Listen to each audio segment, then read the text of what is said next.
നമ്മൾ എഴുതാൻ പോകുന്നത് ഒരു കോൺവെർസേഷൻ ആണ്. അപ്പോൾ അത് എല്ലാവരും ഡേറ്റ് എഴുതിക്കോളൂ.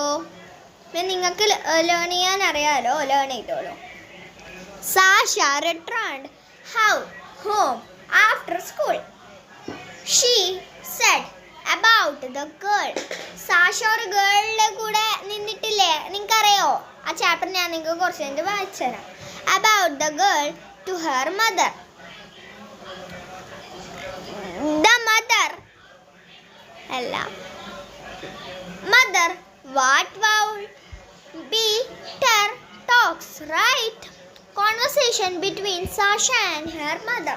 Conversation എല്ലാവർക്കും അറിയാലോ.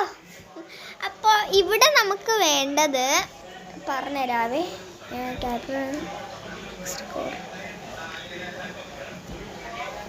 നിങ്ങളിപ്പോൾ ഒന്ന് വിചാരിക്കല്ലേ, എൻ്റെ ഹാൻഡ് റൈറ്റിംഗ് പോണ്ട.